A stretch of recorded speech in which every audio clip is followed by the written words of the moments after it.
18 जून 2023 की रात को पूरी दुनिया के न्यूज चैनल्स और सोशल मीडिया पे कोहराम मच गया जब लोगों को पता चला कि टाइटैनिक जहाज का मलबा देखने गए 5 लोग गायब हो गए हैं। असल में उसी दिन सुबह 9:30 पर टाइटन नाम की एक सबमर्सिबल में सवार होकर 5 अरबपति लोग नॉर्थ अटलांटिक ओशन की अथाह गहराइयों में टाइटैनिक जहाज का मलबा देखने के लिए जाते हैं और फिर कभी वापस नहीं आ पाते।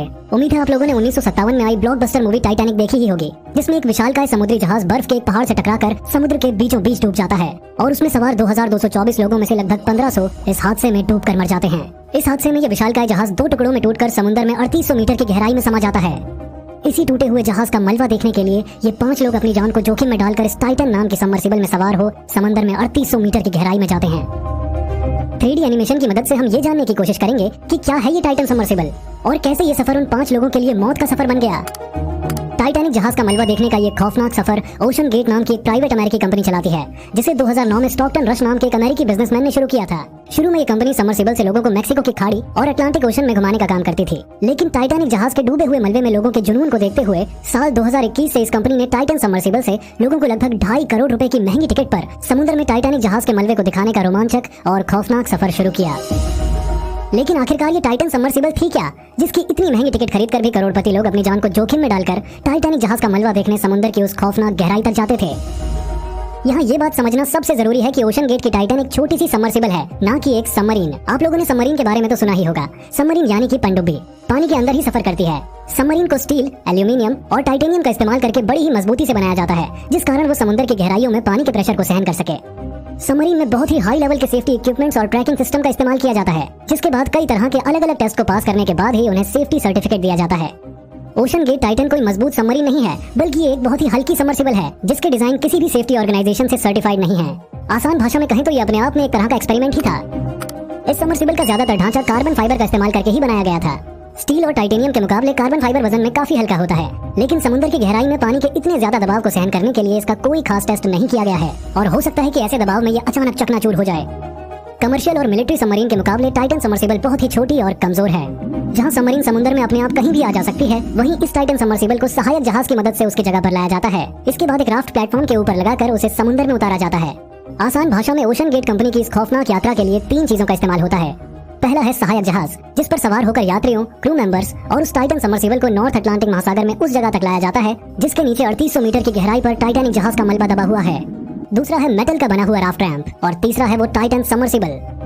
और अगर इस टाइटन सबमर्सिबल को और अच्छी तरह समझें तो इसकी लंबाई 6.7 मीटर, जो किसी भी सबमरीन के मुकाबले बहुत ही छोटी और कमजोर है।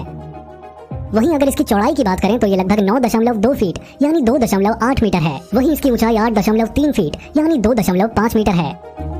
3D एनिमेशन की मदद से अगर इसके आकार और मजबूती को समझने की कोशिश करें तो ये एक आम इंसान है जिसके साथ एक नॉर्मल एसयूवी कार को खड़ा कर दिया गया है। यहाँ हम देखते हैं इस टाइटन सबमर्सिबल को जिसने 5 लोगों की जान ले ली। और यहाँ है यूएस नेवी की विशालकाय और अत्याधुनिक ओहायो क्लास सबमरीन्स और इसके साथ रखा गया है उस टाइटैनिक जहाज को जिसके टूटे हुए मलबे को देखने के लिए वो 5 लोग अपनी जान दांव पर लगाकर उस छोटी सी टाइटन सबमर्सिबल में गए थे। इस सबमर्सिबल में 4 थ्रस्टर लगे हुए हैं, जिनकी सहायता से ही उसे आगे पीछे या ऊपर नीचे लाया जाता है।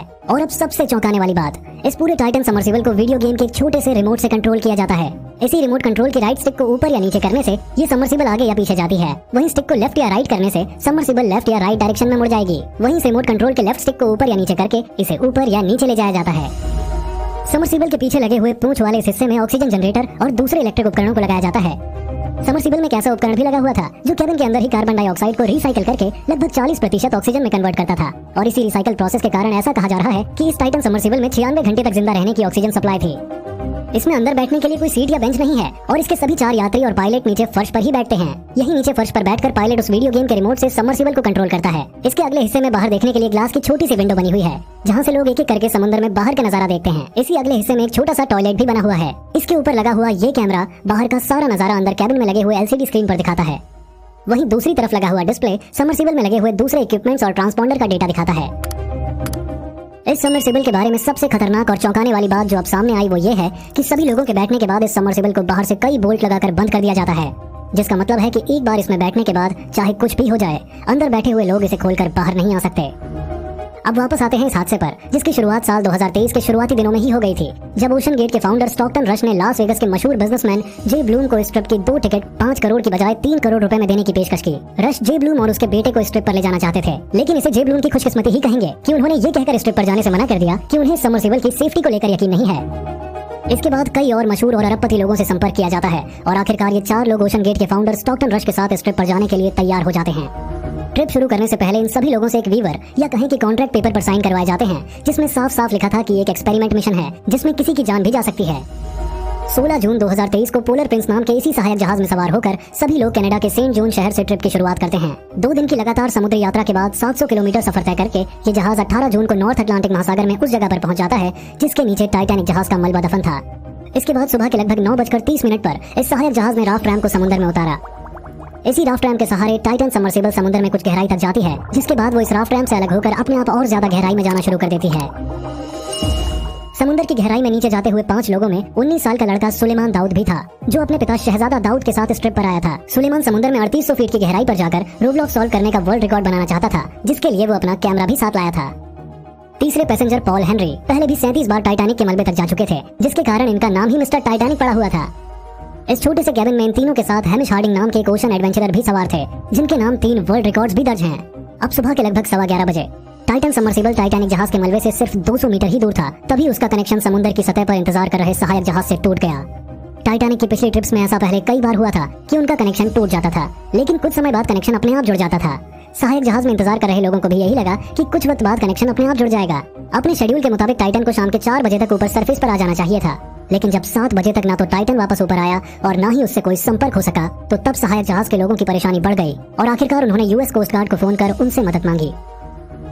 और इसके बाद शुरू हुई उन 5 लोगों को बचाने की एक ऐसी कोशिश जिसमें समय सबसे बड़ा दुश्मन था, क्योंकि टाइटन में सिर्फ 96 घंटों तक की ही ऑक्सीजन थी। इसलिए बीतता हुआ हर एक पल उन 5 लोगों के बचने की उम्मीद को धुंधला करता जा रहा था।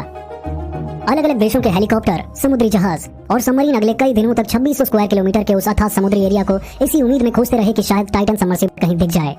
लेकिन 4 दिनों की मेहनत और लगभग $6.5 मिलियन US खर्च करने के बाद भी आखिरकार वही दुखद खबर आई जिसका सबको डर था।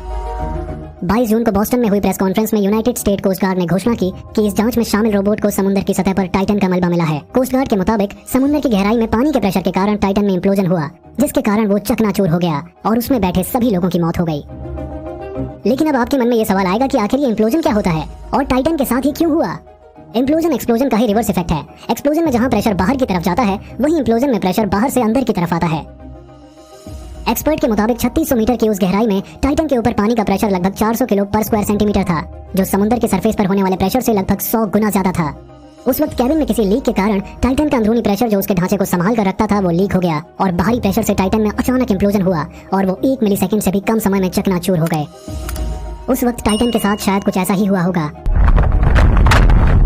अगर इसे 3D में समझने की कोशिश करें तो ट्रेन के डिब्बे के आकार के स्टील टैंक पर जब 1 एटमॉस्फेयर का प्रेशर डाला गया तो इसका ये हाल हुआ, जबकि उस गहराई में टाइटन पर 350 एटमॉस्फेयर का प्रेशर था। सोचिए, कार्बन फाइबर से बने एक छोटे से सबमर्सिबल और उसमें बैठे लोगों का क्या हुआ होगा। ये सब 1 सेकंड के 100वें हिस्से से भी कम समय में इतनी तेजी से हुआ होगा कि इस हादसे में जान गंवाने वाले लोगों को शायद इसका एहसास भी नहीं हुआ होगा। लेकिन उन सबके परिवार वालों के लिए ये वक्त कितना मुश्किल भरा है, इसका अंदाजा भी लगाना हमारे लिए बहुत मुश्किल है। अब सवाल यह है कि ऐसी ट्रिप में होने वाले इतने सारे खतरों को देखते हुए भी क्या थोड़े से एडवेंचर के लिए अपनी जान दांव पर लगाना जरूरी है? और क्या प्राइवेट कंपनियों को अपने थोड़े से प्रॉफिट के लिए लोगों की जान से खेलने का हक दिया जाना चाहिए? कृपया कमेंट में अपनी राय जरूर बताएं।